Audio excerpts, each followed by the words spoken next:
Hey everyone, welcome to the video going over my cheat sheet for today's MLB main slate for today on DraftKings. Before we continue though, in the comment section below, I want to know who your guys' favorite sneaky home run call is for tomorrow. It's a huge slate, so I'm sure a lot of you guys have different opinions than I do in certain aspects. So just curious to see who you guys like for tomorrow. And before we continue again, if you guys could leave a like, and if you're new to the channel, please hit that subscribe button. It really helps me out, and I really appreciate it. And hit that notification bell so you don't miss out on any of my new videos. Anyway, enough of that. Let's get into today's cheat sheet. So at pitcher, we have Cal Gibson at 9,500 versus Detroit. Anibal Sanchez at 8,800 versus the Marlins. I almost said the Dolphins.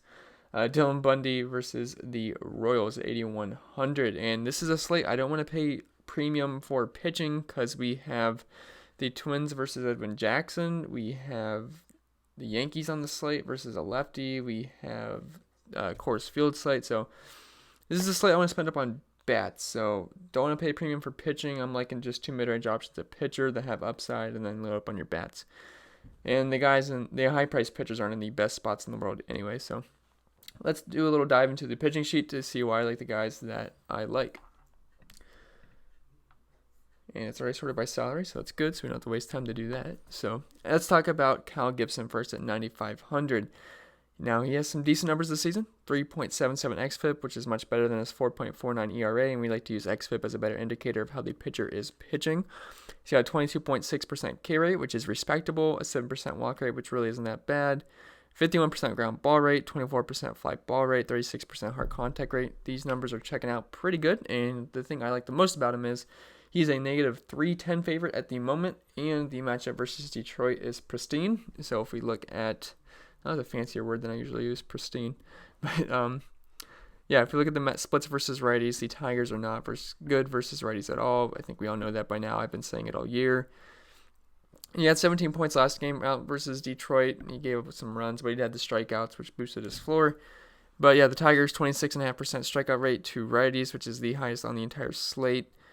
149 team ISO, 283 team MOBA, and a 73 WRC plus. All these numbers are bottom of the barrel. You're seeing dark greens all around. I like Cal Gibson quite a bit. I have no problem if you want to make him your SP1 for tomorrow. And originally I was looking at Trevor Bauer, but he's really expensive. He's been hit or miss this season. He either gets blown up or he has a pretty good game, so I'm not paying 10-4, and he's gonna sacrifice some Rockies bats, which I don't want to do in this slate. And the next guy I want to talk about, Anibal Sanchez. So first, let's look at his matchup because we're already here. He's facing a Marlins team who is terrible versus righties. Same with Gibson. You're going to see a lot of green bars here. 25.1% strikeout rate to righties, 124 team ISO, 283 team MOBA, 75 WRC plus. He's a heavy favorite going into this game. I believe he's close to 300, I think. And Desclafani just absolutely mowed this team down. Sanchez isn't a very bad pitcher at all. I will say I think he's a little expensive here, but that's because he's coming off a really good game of over 30 points. But nonetheless, I think Anibal Sanchez is a fantastic play. If we look at his numbers this season, he's got a 3.81 ERA. Unfortunately, his xFIP's sitting at around 5, which is not good, but this is not the matchup where I'd expect that to regress. 19% strikeout rate, again, not that good, but he does not allow a lot of hard contact at all at 29%. I believe that's the best on the entire slate. So Anibal Sanchez checks the boxes, and if you want to make him your SP2 or honestly your SP1, I have no problem with that. And I should probably plug my laptop in because it's about to die. It seems like every time I do my video, the laptop's about to die, but I brought a charger this time, so I was prepared. And then, who we're talking about now? We just got done talking about Sanchez. We have Dylan Bundy, 8,100.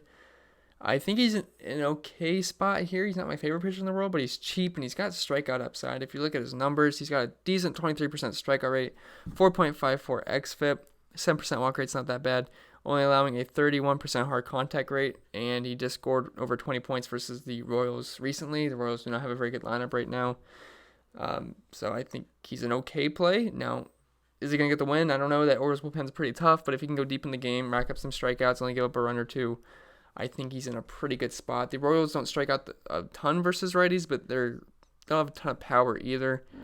So if I can bring it up here.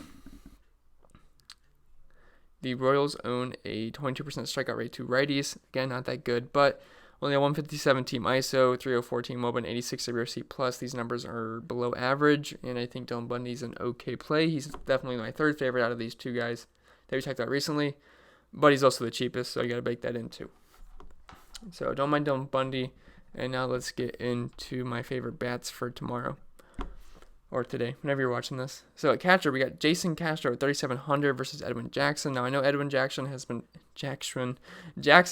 trolling us a little bit and not getting blown up, but you guys know I love the Twins. I play them a lot versus righties, no matter who it is, unless it's like Jacob deGrom. But love all the lefties and righties for the Twins versus Edwin Jackson. They have one of the higher implied totals of the slate. The Detroit bullpen is not very good. Edwin Jackson is not very good. Makes a lot of sense to me. I will say Jackson's actually a little bit worse versus righties, but it doesn't mean he's very good versus lefties either. Then we have Gary Sanchez, 4,700 versus the lefty Brett Anderson. He's got some decent amount of splits where he's okay versus lefties, not very good versus righties. We're in Yankee Stadium. Bombs away for Gary Sanchez. I think he's just really expensive, and I prefer to spend up at other positions, but I don't mind if you want to use Gary on a Yankee stack. Then Jeff Mathis, our favorite punt catcher, I guess now. It's earlier in the season, it was Francisco Cervelli. Then it was Danny Jansen. Then it was Martin Maldonado. And then it was some other guys in between. But Jeff Mathis, he continues to be 2K every night, so we just take the freebie and load up on other pieces. And he's honestly not absolutely terrible. I mean, he's pretty terrible, but he's not like the worst player in the league. And some versus lefties, I don't mind it. And we're in Texas, so he makes a lot of sense at 2K as long as he's in the lineup, which he should be. Then at first base, we have Josh Bell at 5,700. Now he is priced to the moon, and I much prefer Daniel Murphy at that price tag. But Sensatella, he has got a pretty high ground ball rate to righties, but when it comes to the lefties, the fly ball tendencies tend to rise. And we're in Coors Field, love Josh Bell. He hits righties much better. Makes a lot of sense to me.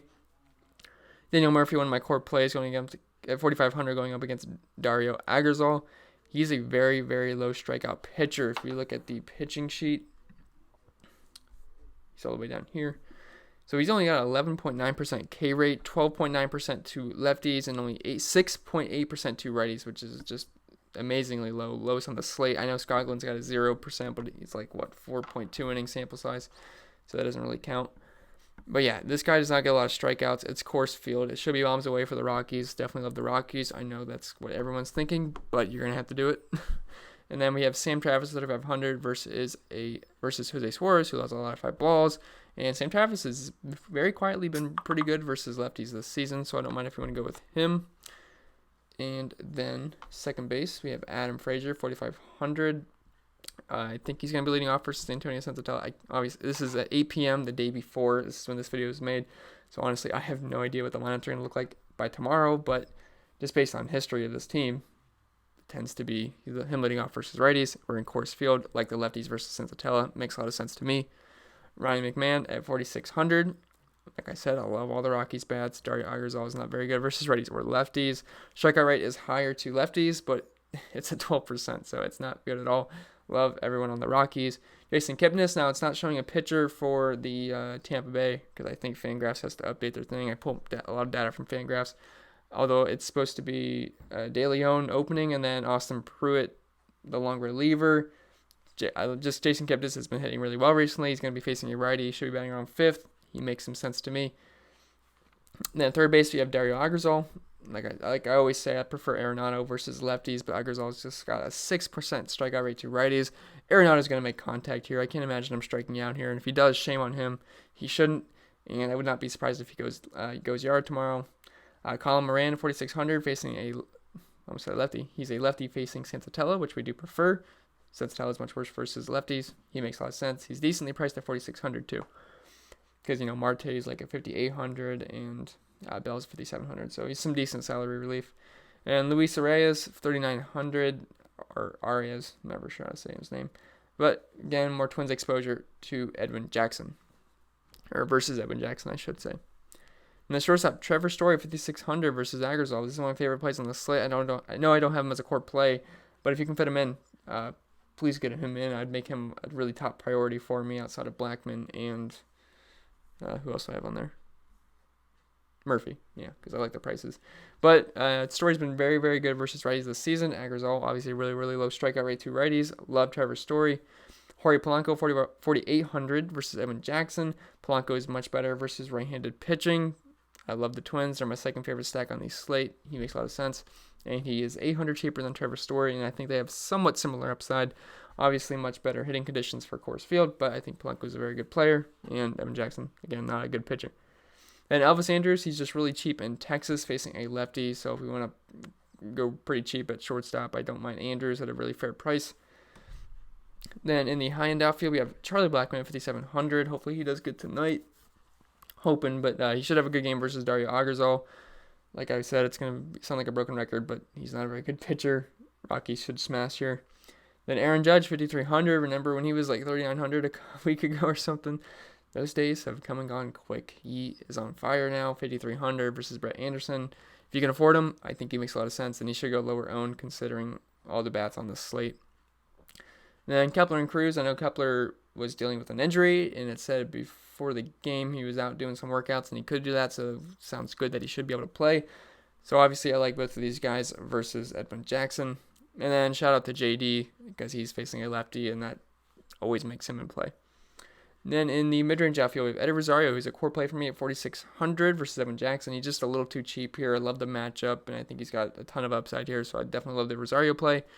And when I have guys as core plays, I have top stacks on there, so don't put one of these guys in just because they're a core play over a guy that would fit your stack. So I said the other night, if you're full stack in the Red Sox and I have Mike Trout as a core play, don't put Mike Trout in over Mookie Betts because that just ruins the stack. So I think that makes sense to you guys. Then Michael Brantley at 4,800 versus Trent Thornton. I always put him in here if he's facing a righty and he's in the 4K range. That's just the rule of this cheat sheet, and I'm following the rules here, so he is in the sheet.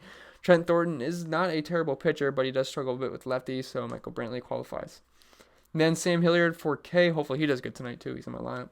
And, again, love all the Rockies versus Aguzal. He's at only 4K. He's got some upside. He's got some really, really good minor league numbers. I think this season he had 35 homers, over 100 RBIs, and, yeah, so don't mind him. He's got upside at 4K. Then in the value outfield, we have Josh Van Meter, Josh Van Goat, whatever you want to call him. Dakota Hudson. He's not been terrible this season. He's really tough on righties, but when it comes to the lefties, he will struggle, and Van Meter should be leading off versus him. Jake Cave, 3,900. He's actually been pretty decent recently, and if he's in the lineup, I have no idea if he's going to be in the lineup. I think he's a fine play at 3,900. Melky Cabrera, if he's in the lineup, 3,900. Coors exposure, lefty versus Sensatella. And Sam Travis, we already talked about. And then the core plays and top stacks for me are Kyle Gibson at 9,500. Or if you want to go Sanchez or Bundy, if you need more salary, I don't have a problem with that. And Daniel Murphy at 4,500. He's just a little too cheap there. And Rosario seems a little bit too cheap versus Evan Jackson. And the top stacks for me are the Rockies, the Twins, the Pirates, and the Yankees. Anyway, guys, that's all I got for the video. Remember to leave a like. And if you're new to the channel, please hit that subscribe button. It really helps me out. Really appreciate that.